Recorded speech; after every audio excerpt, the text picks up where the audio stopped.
Shalom, muy buenas tardes a todos nuestros amigos y hermanos. Bienvenidos una vez más al canal Por Amor de Sion No Callaré. Hoy traemos un muy interesante estudio que lo vamos a dar en dos partes con el siguiente título: La restauración completa de la nación de Israel. Vamos a empezar por el libro de Génesis, capítulo 13, del 14 al 16, donde nuestro Padre Celestial promete la tierra a Canaán, a Abraham Avinu. También promete multiplicar su prosperidad, su semilla, su simiente, su cera, como decimos en hebreo, su esperma, el cual iba a llegar a ser tal que toda la tierra literalmente se llenaría con su semilla.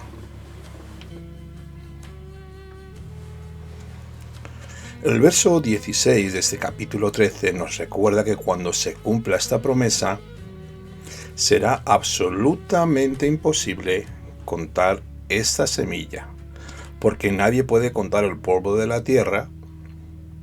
Esta promesa es clara y no requiere ninguna interpretación o explicación adicional para los creyentes. En esta misma semilla, la que heredará la tierra que conocemos como Eretz Israel.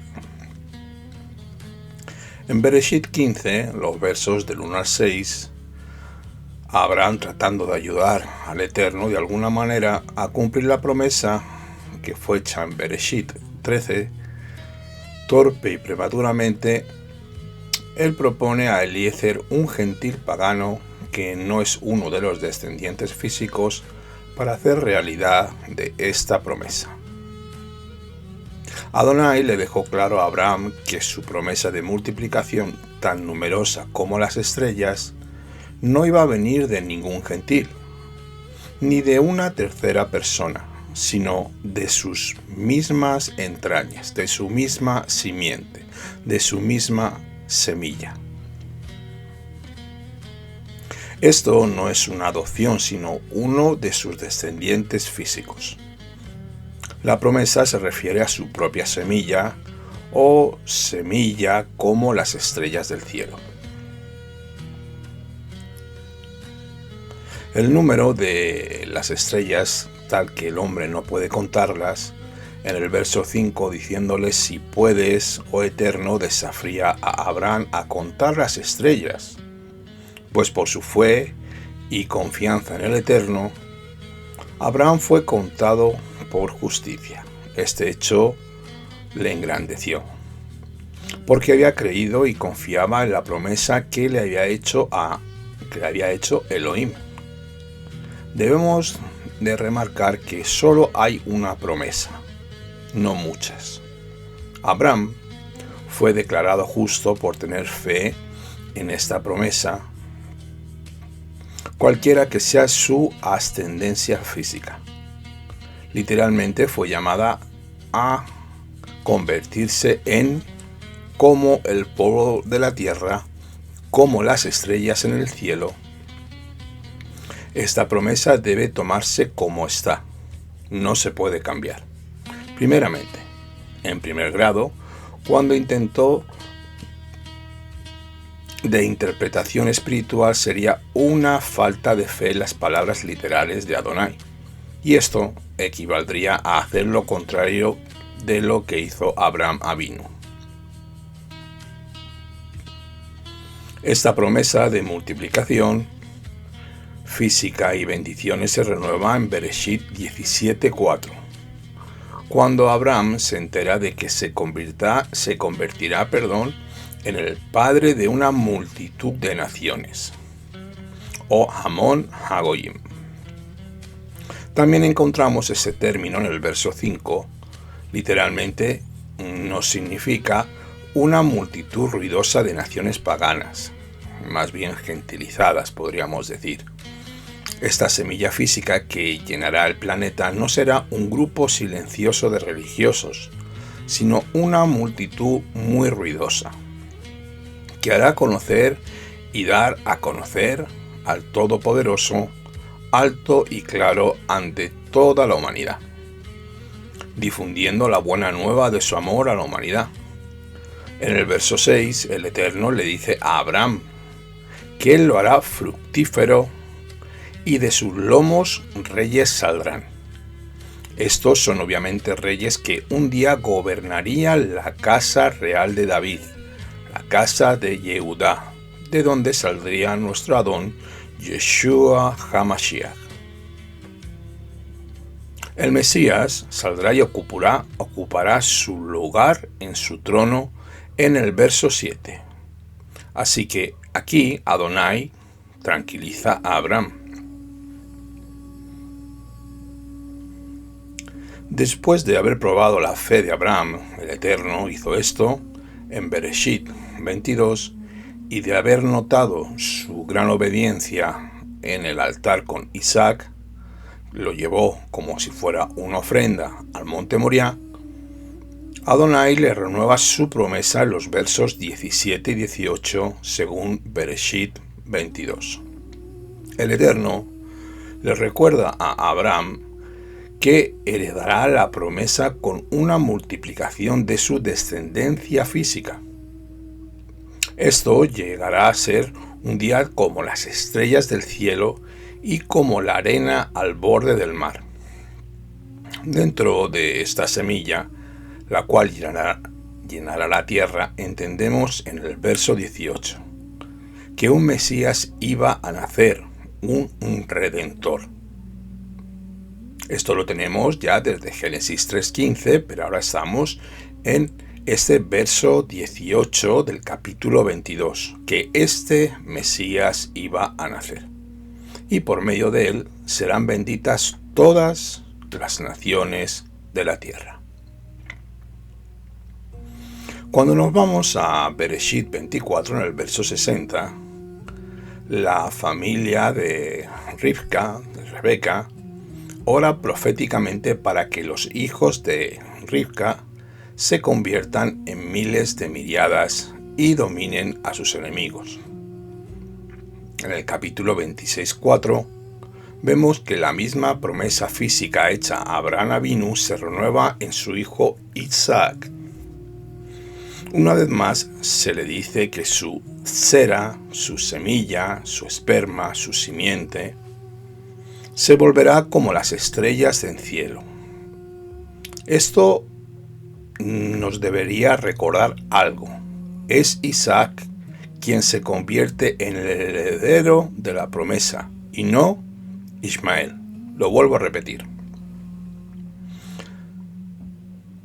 Este hecho en Génesis 26:4, donde el Eterno renueva en su hijo Isaac, en el hijo de Abraham, que le dice una vez más, confirmando y renovando el pacto, que su semilla, su esperma, se volverá como las estrellas en el cielo.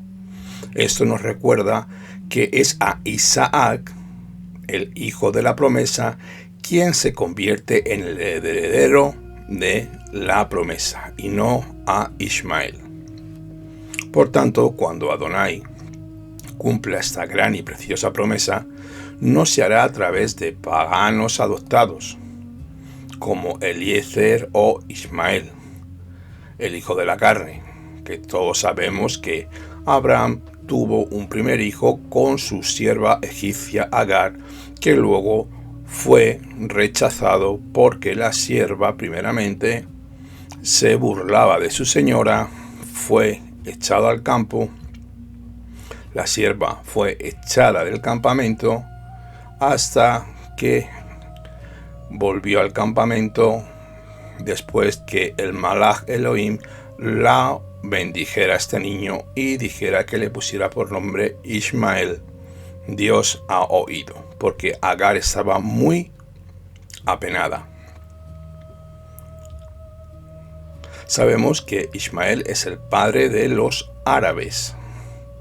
Así que Nosotros entendemos que la promesa es a través de Isaac, pues Sara era estéril y desde su salida de la tierra de Ur, el Eterno le bendice a Abraham y le dice: sal y camina delante de mí y sé perfecto, porque tú tendrás una descendencia y serás padre de naciones. Pero parece ser que Sara de esto se olvidó. En fin, continuamos. Gálatas 4:28 nos confirma que solo Isaac es el hijo de la promesa. ¿Y qué promesa es esta?, nos podríamos preguntar. La promesa de la multiplicación de los descendientes físicos de Abraham Avinu, quienes llenarían la tierra y tendrían por territorio la tierra de Canaán.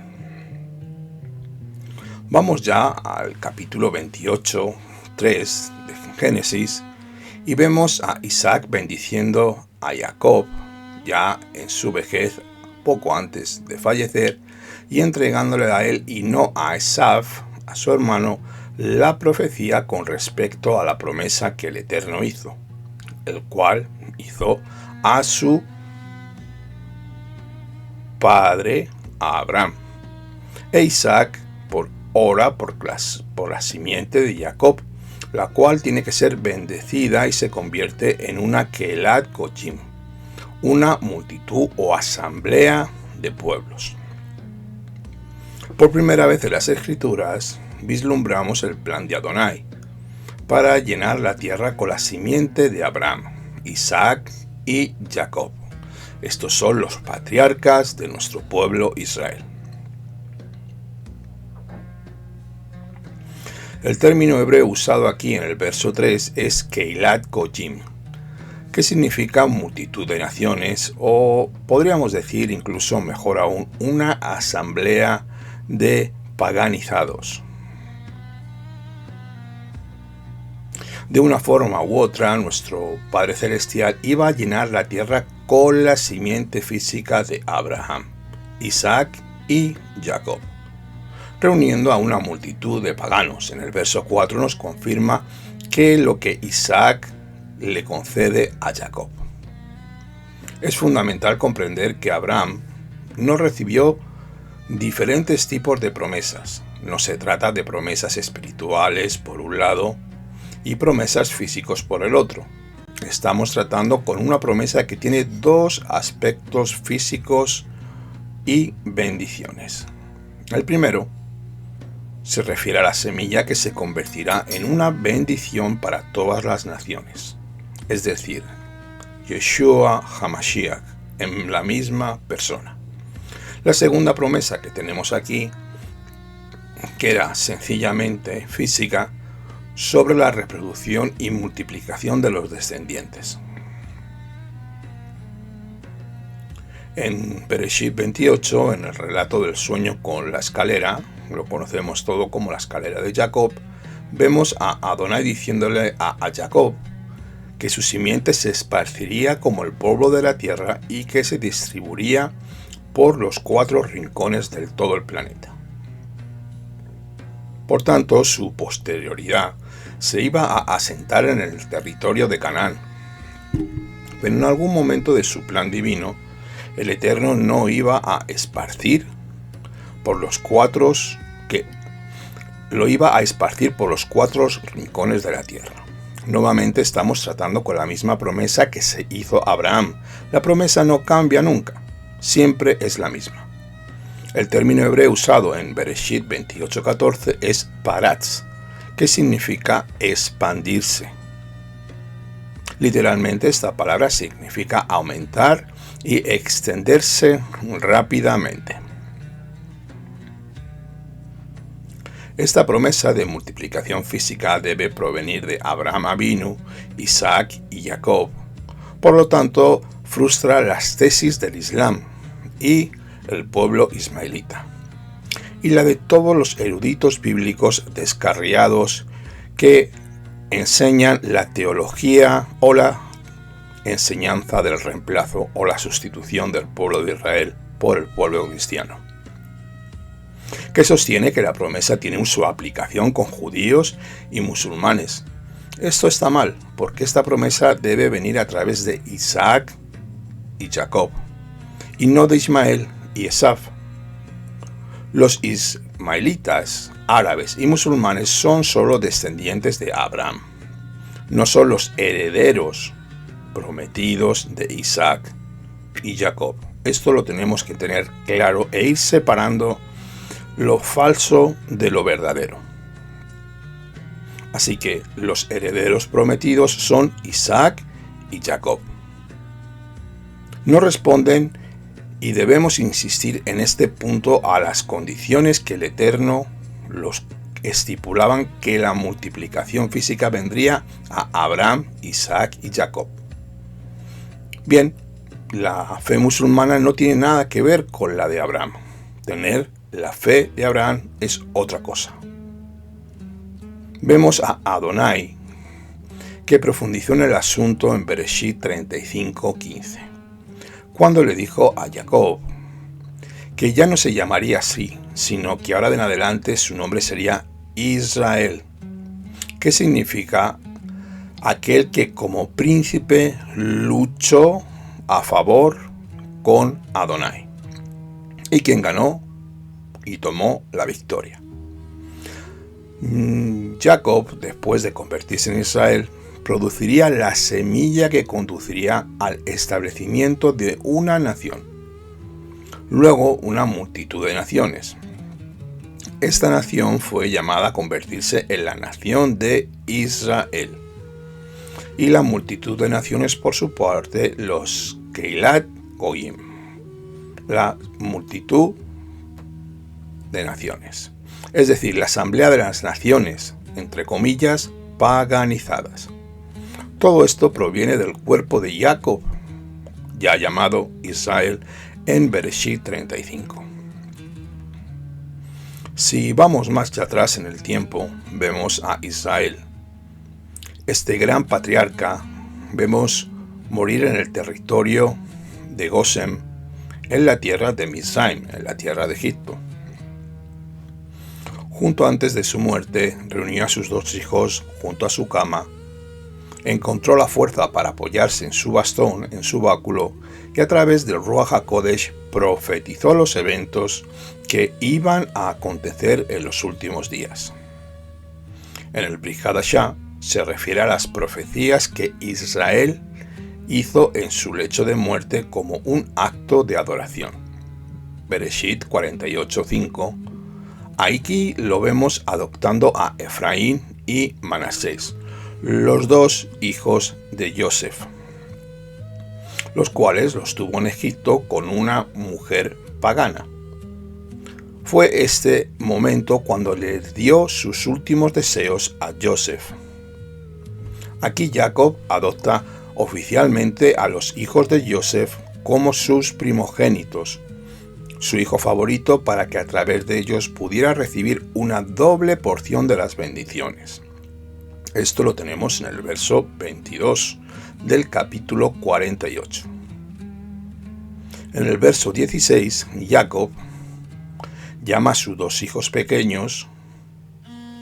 Israel no solo los adoptó, sino que declara proféticamente que las promesas físicas relativas a la multiplicación se cumplirían a través de ellos, después de decidir que sean llamados por mi nombre y el nombre de mis padres Abraham e Isaac. Es decir, después de que se convirtieron a los Benei Israel. Oró para que se convirtieran en una multitud. El término hebreo que se usa aquí para definir la multitud se puede leer de tal manera: una multitud repleta de peces. Es muy interesante recordar que la persona que declaró que nos iba a convertir en pescadores de hombres no fue otro que nuestro Adón Yeshua HaMashiach. Y todos nos podríamos hacer esta pregunta: ¿podría ser que las personas a las que se refiera eran partes de la multitud o enjambre de peces de Efraín y Manasés?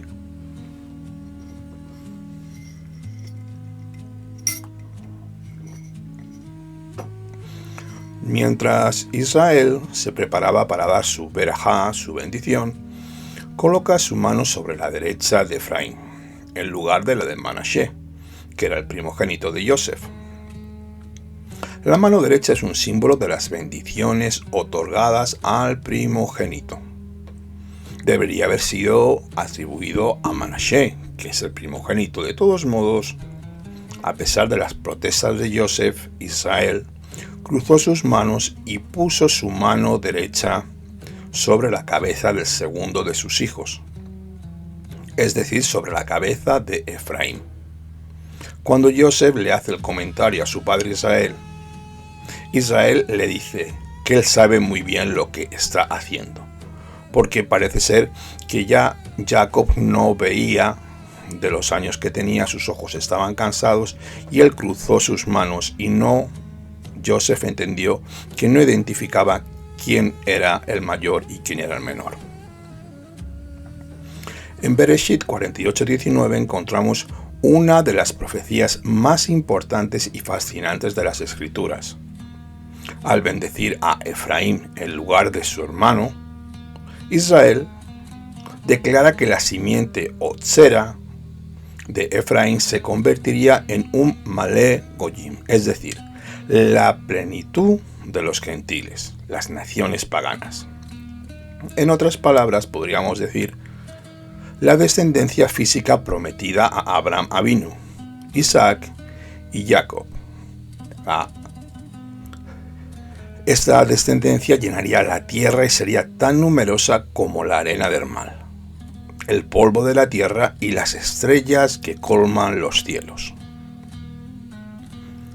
Este descenso se lograría en adelante a través de Efraín. Este último, Efraín, sería el instrumento de esta gran y preciosa promesa de multiplicación, lo cual iba a ver la luz del día. En español podríamos decir, una mejor traducción de Melá Goyim es la totalidad de los paganos o gentiles. Si ese término les suena familiar, está bien. Es una expresión tomada del libro de Romanos que escribió Rabbi Shaul en 11:25 y Rabbi Shaul lo cita como un instrumento que salvaría a todo Israel. En el Tanakh, en el Antiguo Pacto, solo encontramos el término como meló o malé una vez en el Salmo 24:1. Aquí el salmista David declara que la tierra, lo que contiene y quienes la habitan pertenecen a Adonai. En otras palabras, toda la tierra pertenece al Eterno, no hay nada que no sea suyo. Él es amo, Señor y soberano de toda la tierra y todo lo que hay en ella. Es muy probable que toda persona en la tierra, de una forma u otra, sea de la simiente de Efraín. En esta semilla se encuentran todas las bendiciones de su multiplicación.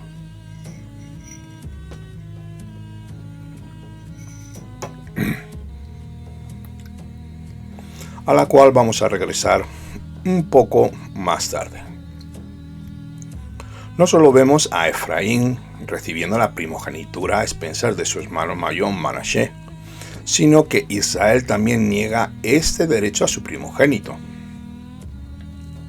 Rubén, Bereshit 49:3-4, quien había profanado el lecho de su padre Jacob con una de sus concubinas, hablando en claro, que se había acostado con ella. Al recibir las bendiciones del primogénito de Israel, Efraín se coloca frente a Rubén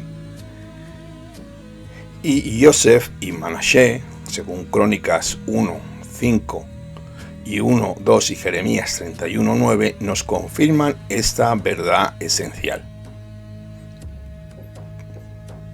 No obstante, son necesarias algunas aclaraciones en la cultura oriental La primogenitura era esencial para establecer la autoridad sobre la casa del padre. Una vez muerto, la autoridad recae siempre sobre el hijo mayor, el primogénito, quien recibió poder, respeto, grandeza y el derecho a decidir sobre todos los asuntos familiares, transacciones, el funcionamiento de la casa y demás trabajos que se debían hacer. La primogenitura concedía a los mayores el permiso para hacerse cargo de la casa del padre, durante las ausencias del padre y después de la muerte del padre. Isaac recibió este derecho de Abraham, así como Jacob lo recibió de Isaac. Aunque de una manera engañosa, podríamos decirlo, con la primogenitura vino el poder. Por eso este título fue tan codiciado en la Escritura.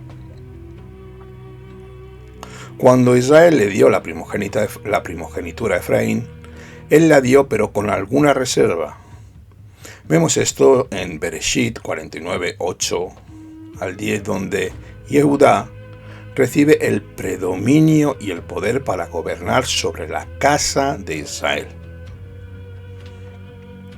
En el verso 9 se menciona que todos los hijos de Israel se postrarán ante el reinado de Yehudá, que doblarán sus rodillas y rendirán homenaje al león de Yehudá.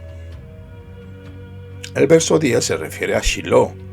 Shiloh significa el enviado o el ungido, el futuro Mesías que todos esperamos, el rey de Israel, que saldrá del linaje de los reyes de Yehudá. Hebreos 7:14 es muy claro. Yeshua es Silo de la tribu de Yehudá. Otra pregunta que nos podríamos preguntar. ¿Jacob cometió un error en esta profecía?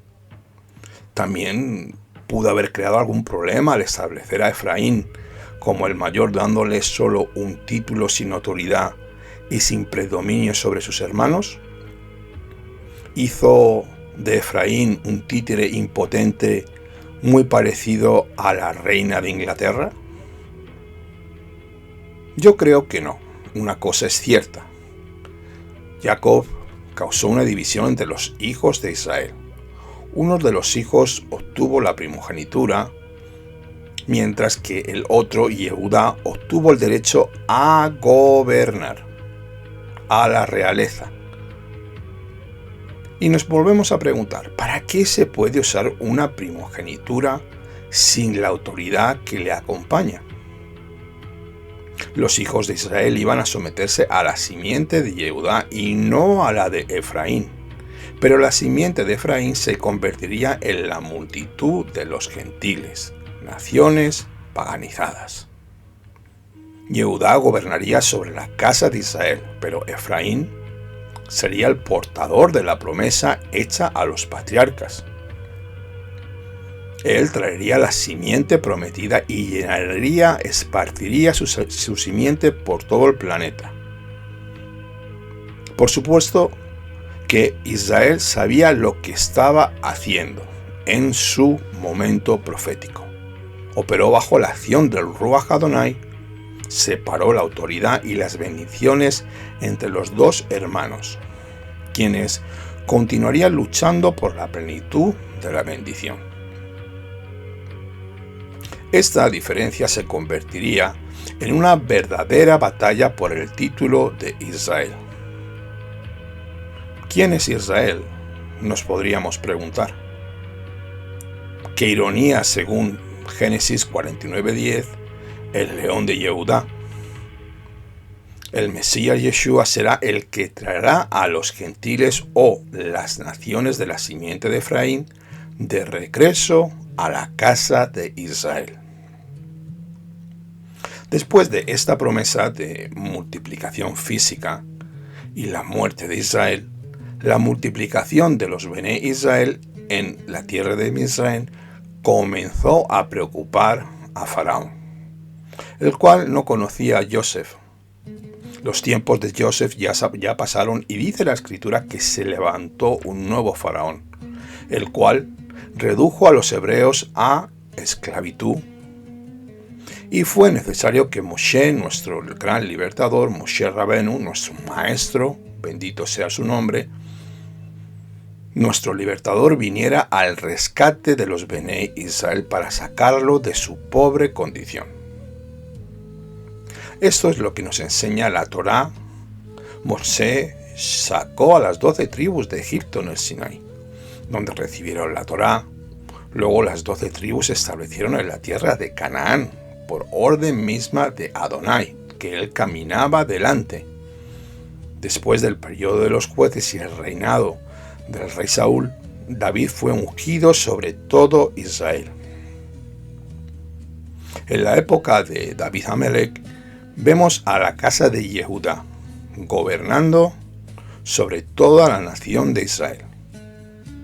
Estas 12 tribus se reunieron luego bajo la monarquía davídica.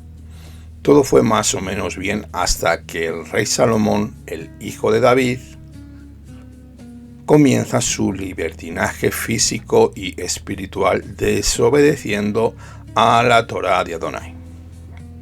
Así que, debido a sus pecados, Adonai le revela que el reino sería dividido en dos durante el reinado de su hijo Roboam. Esto lo tenemos en Primera de Reyes, capítulo 11, del 11 al 14.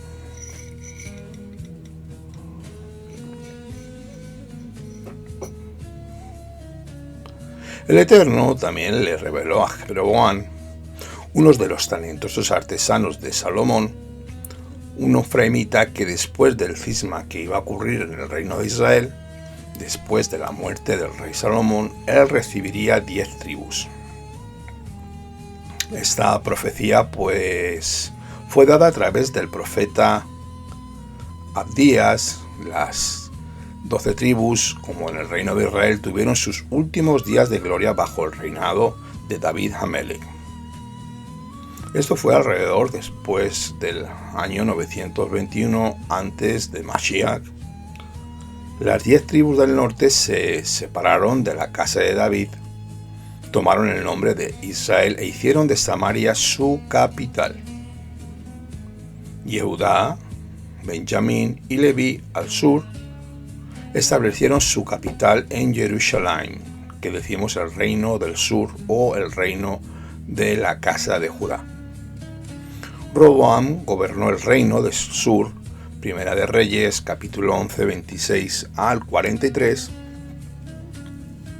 Roboam estaba levantando un ejército para recuperar el control sobre las tribus del norte, cuando en Primera de Reyes 12:24 el Eterno se lo prohibió.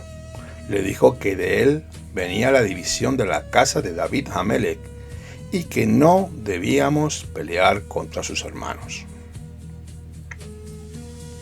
En esta división, en el año 920 antes del Mesías, fue el cumplimiento literal de la unción profética, pronunciada por Jacob sobre sus hijos, lo que dividió a su familia.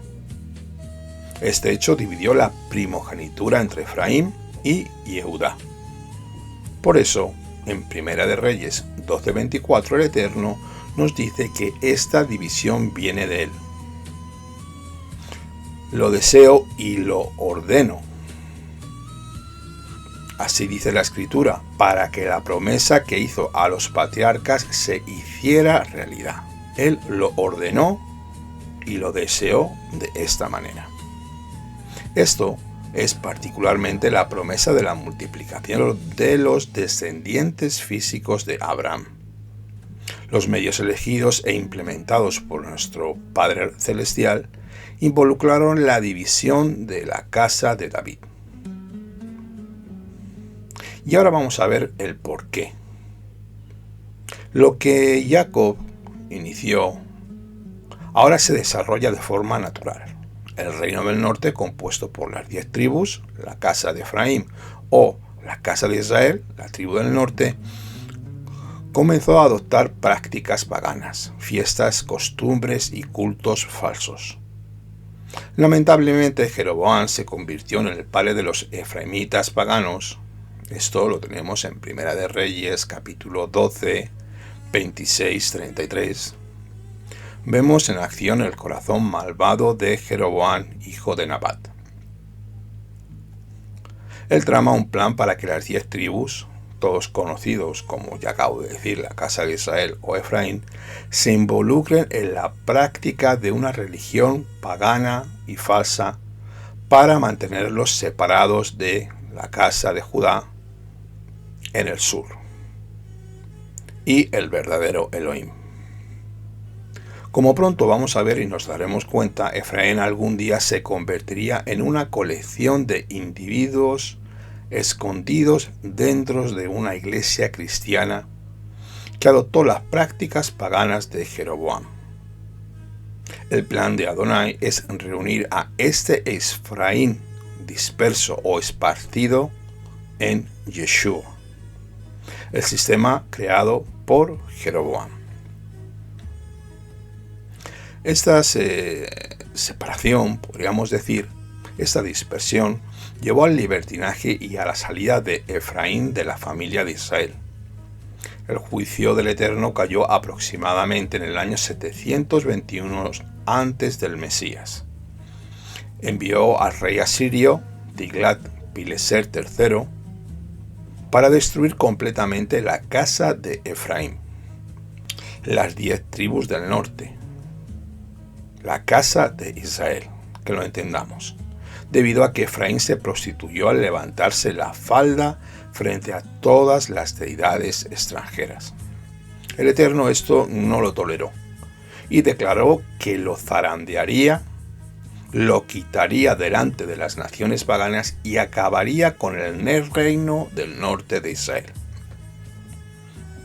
Este severo castigo fue un mazazo impresionante en una dispersión y asimilación de las 10 tribus dentro de las naciones paganas por todo el mundo. La lubricidad, las malas inclinaciones y todo lo pagano se habían vuelto tan importantes que el Eterno permitió que las 10 tribus se convirtieran exactamente en lo que tan desesperadamente querían ser. Entonces, vemos que el primer holocausto sufrido por los Bené Israel fue el año 721 antes del Mesías. En apariencia, las 10 tribus de Israel desaparecieron y perdieron tanto espiritual como físicamente su arraigo con su pueblo. Y aquí nacieron las 10 tribus perdidas de Israel. Esta ruptura, que fue elegida por el Eterno para lograr la separación familiar, fue iniciada por el mismo Jacob. Esto permitió que se cumpliera en la promesa hecha a los patriarcas. ¿Están realmente perdidas las 10 tribus? Nos debemos preguntar. ¿Se pueden encontrar? ¿Han sido destruidos o se han salvado de alguna manera? ¿Vino Yeshua a restaurar el tabernáculo de David que cayó en el 920? ¿Se volvieron paganas las 10 tribus perdidas de Israel solo para reunirse nuevamente en la casa de Israel a través del ministerio del Mesías? ¿Se han convertido en Meloj HaGoyim o la totalidad de las naciones? ¿O plenitud de las naciones prometidas a Abraham, a Jacob y a Efraín? Mencionado en la carta a los romanos, vamos a averiguarlo. En el libro de Oseas es el mejor lugar para comenzar nuestra investigación y encontrar la otra casa de Israel. Efraín, entender la profecía de la restauración de las 12 tribus de la casa de David, es ver que después de la división que tuvo en el 921 antes del Mesías, Adonai ya no se refiere a una sola casa. Adonai ahora se refiere a las 2 casas de Israel. Cuando habla de las 10 tribus del Reino del Norte, usa los términos Israel o Efraín. Cuando se relaciona o habla del reino del sur, habla de Yehudá. Constantemente están separando estas dos entidades en la escritura. Sin saber esto es difícil entender todos los escritos de los profetas de Israel. Después de la división de la casa de David, recuerda que desde el 921 antes del Mesías hay dos casas de Israel. Si has comprendido esto, instantáneamente se convertirás en un experto en las profecías. Y el Eterno empezará a darte revelación. En el capítulo 1 de Oseas, que es el profeta que vamos a ir investigando poco a poco, el Eterno le pide al profeta que envíe al reino del norte, la casa de Israel, que tome una prostituta por esposa. Esto nos da una idea de que las 10 tribus de Adonai, después de vivir con su esposa Gomer, Oseas nombra a su hija Lo-Ruhamá en el verso 6 del capítulo 4. Esto significa sin piedad, sin compasión, poniendo fin a la casa en el norte. Y en el verso 6 promete no volver a mostrar misericordia a Israel. En el verso 7, por el otro lado, Adonai dice que tendrá misericordia de la casa de Yehudá, el reino del sur. En el verso 9, la pareja engendrá un niño a quien Adonai le pide que llame Lo-Amí, porque les dijo: ustedes no son mi pueblo, y yo no soy su Elohim. Cuando el Eterno está en tu contra, el juego se acabó. Efraín acaba de ser llamado Lo-Amí, que significa no más mi pueblo. Significa adiós, hasta luego, caput, se terminó todo. Game over, como se dice en inglés, se acabó. Aquí no hay más piedad, no más reino. Ya no eres mi pueblo. El Eterno te ha desechado y ahora está en contra tuya. Vemos claramente el final de las 10 tribus de Israel, de la casa del norte, como una nación antes de Adonai. Ahora ya no, cuando él dice esto. Aquí tenemos lo que podríamos decir como un divorcio, y es un rechazo categórico. Estás totalmente desechado. Esto lo tenemos en el libro de Oseas, capítulo 7, 8 en adelante. Y otros pasajes nos dicen que la situación de Efraín se volverá crítica. Ya no son el pueblo de Adonai. Están a punto de ser devorados por los gentiles, las naciones paganas idólatras. Dicho esto, vemos una declaración sorprendente en el verso 10.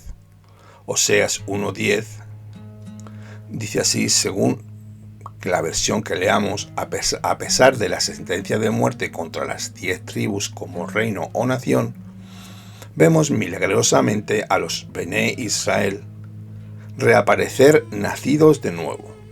En los últimos días, este verso comienza con la siguiente oración: sin embargo, el número de los hijos de Israel será como la arena del mar.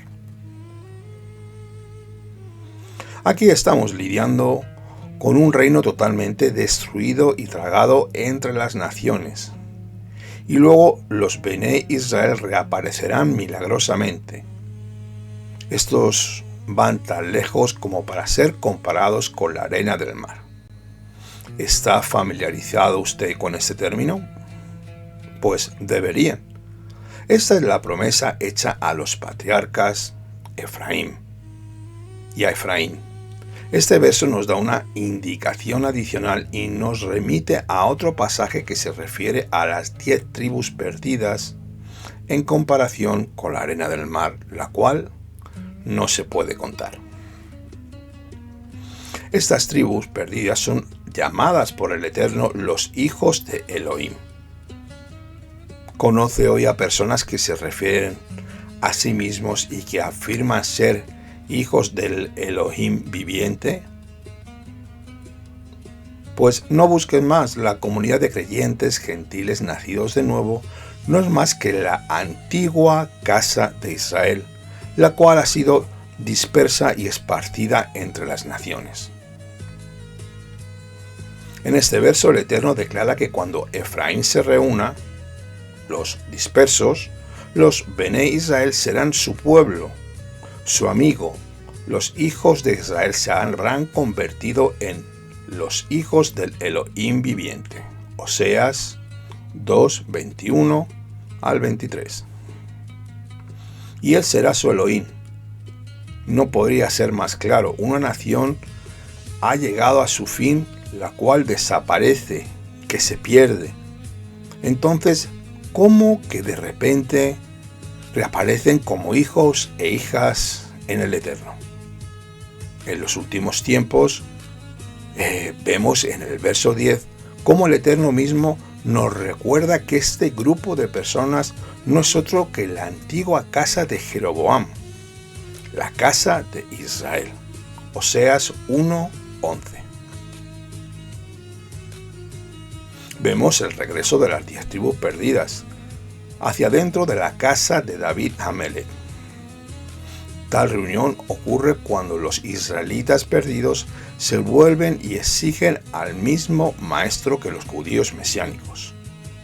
Este maestro es la cabeza del cuerpo formado por judíos, efraimitas y quizás también algunos verdaderos ex-gentiles, todos restaurados dentro de Elohim, como individuos redimidos.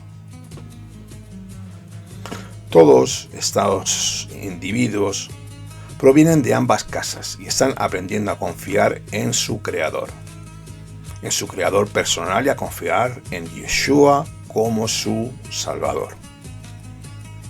El verso continúa con el día en que los descendientes de Yehuda y los efraimitas señalarán a Yeshua, el Rey de sus vidas. No se trata de crear una entidad llamada Iglesia, ni mucho menos, que reemplace a los judíos. Esto es algo que viene totalmente hecho por el hombre y el Eterno nunca lo mandó.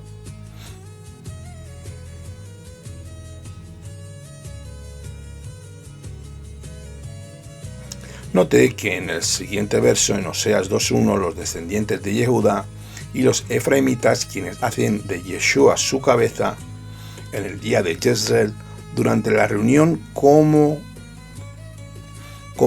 dentro de la casa de David, ya no mirarán a sus hermanos y hermanas como solo hermanos y hermanas espirituales. Las verán bajo una nueva luz. Y la pregunta es, ¿qué luz es esta?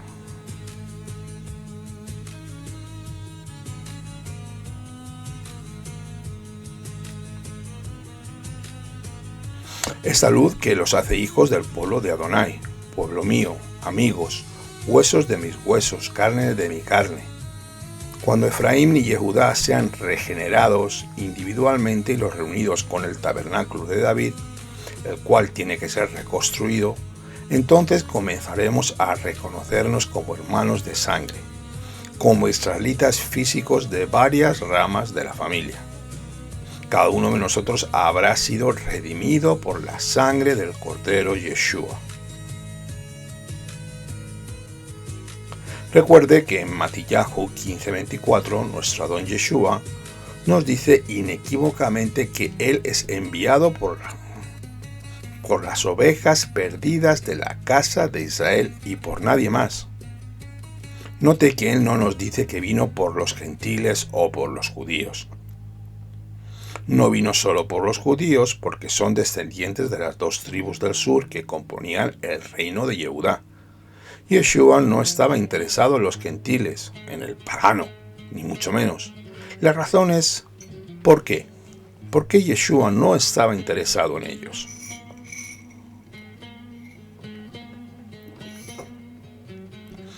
Simplemente porque aquellos que responden a su llamado y regresan al tabernáculo reconstruido de David son ovejas perdidas de la casa de Israel.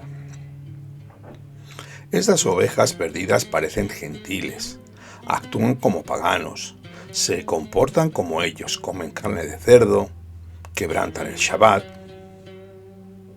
Han pasado ya más de 2700 años que estas ovejas se hicieron paganas después de adoptar el estilo de vida gentil. Por supuesto, cuando regresan, no se parecen a los israelitas que practican y son fieles a la Torá. Tienes la opción entre creer lo que Yeshua y los otros profetas nos dicen, o puedes inventar tu propia enseñanza o teología. Él, nuestro maestro, dijo así: fui enviado solo a las ovejas perdidas de la casa de Israel. Repito, Matillahu 15:24. Él respondió: esto también incluye a los judíos, pero también a la otra casa de Israel. Ambos son hermanos en la carne.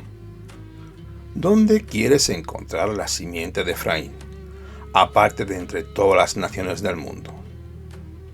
Rabbi Shaul y Simón Kefa y los demás compartieron las buenas nuevas del Evangelio con los gentiles porque sabían que Efraín estaba entre ellos.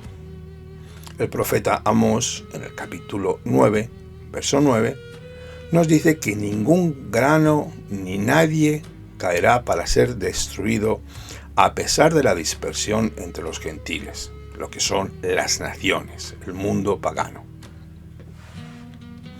En otras palabras, los hijos de Israel no iban a desaparecer, sino que iban a mezclarse para convertirse literalmente en las personas que habitan la tierra. Y ya para ir terminando esta primera parte del estudio, en estos últimos días, los hijos de Israel regresarían al Eterno individualmente.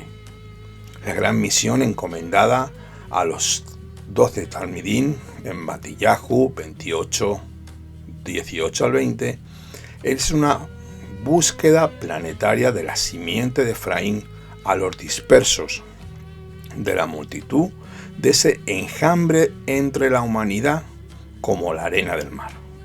Vamos, que están esparcidos como el polvo de la tierra. Por supuesto, parte de esta investigación también concierne a Yehudá.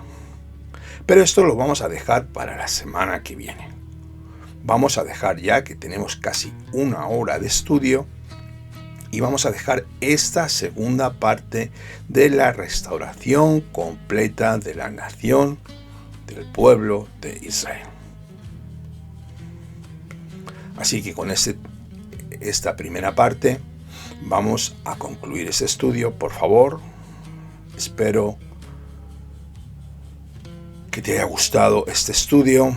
Si tienes alguna pregunta, alguna duda, pues sencillamente ponnos un correo electrónico, alguna cosa que no te haya quedado clara y te responderemos lo antes posible. Si quieres suscribirte a nuestro canal, dale al like, me gusta, suscríbete, activa la campanita. Y ahora ya para terminar este precioso estudio de la restauración completa de la nación de Israel, vamos a hacer una oración. Así, si me quieres acompañar, eres más que bienvenido.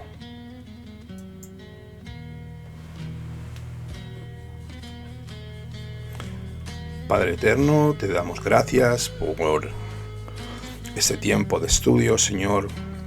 Bendito seas tú, Dios de Abraham, de Isaac y de Jacob. Glorioso sea tu nombre, que tú eres santo, santo, santo, que habitas entre las alabanzas de tu pueblo Israel, Señor, que no hay nadie como tú. Mi Kamoja Ba'elim Adonai. Que nos devuelve la vida, Señor, que eres grandioso, que tu nombre es inefable, todopoderoso. Modé Ani Lefaneja, Señor. Te esperamos, Señor, esperamos las bendiciones sobre tu pueblo, el cual, Señor, muchos están en contra, Señor. Estamos viviendo, Señor, en una guerra inefable Y sabemos que hasta que no regrese Yeshua HaMashiach, esta guerra continuará por el odio que el enemigo nos tiene. Pero sabemos que tú nos guardas con tu diestra, que tú nos guardas, Señor, debajo de tu mano, Señor. Y no hay nada ni nadie que nos pueda tocar, ni herir, ni hacer ningún mal, porque tu protección está sobre nosotros. Yo te quiero pedir perdón si he dicho alguna cosa, he ofendido, he molestado a alguien, Señor, para que mi oración, Señor, sea elevada delante de ti como incienso de olor fragante. Gracias por este tiempo de estudio, por tus bendiciones, por abrirnos el camino, Señor, en este ministerio, Señor, para que todos mis hermanos crezcan, Señor, así como yo voy creciendo y aprendiendo de tu bendita Torah, de tu bendita enseñanza, Señor, porque de tu interior correrán ríos de agua viva. Por medio de tu Ruach, Señor, tú nos santificas, tú nos llevas a toda justicia y a toda verdad. Ayúdanos, Padre, Señor. Bendecimos a toda la tierra de Israel. Bendecimos, Señor, a los gobernantes. Bendecimos a Jerusalén, Jerusalén, Jerusalén, si yo te olvidare. Que mi mano diestra se secare y que mi lengua se pegue a mi paladar. Que haya shalom dentro de tus muros, shalom dentro de tus palacios. Por amor de mis hermanos y mis amigos, diré yo, sea la paz dentro de ti, Jerusalén, ciudad del gran Rey Mesías. Gracias, Padre, que este mensaje llegue a miles de millones de personas, para que tu nombre sea glorificado en toda la tierra y muchos sean salvos mediante el sacrificio de nuestro Adón Yeshua. Toda Rabá Aleja. Te damos gracias en el nombre de tu Hijo Yeshua HaMashiach. Amén, ve amén. Gracias te damos, Kadosh Baruj Hu. Pues nada, amados hermanos, que tengan un precioso día, que sean grandemente bendecidos. Y la semana que viene continuaremos con este precioso estudio. Que tengan un día lleno de bendiciones. Shalom Aleichem desde España. Su hermano, por amor de Sion no callaré. Un fuerte abrazo. Kol Tuv.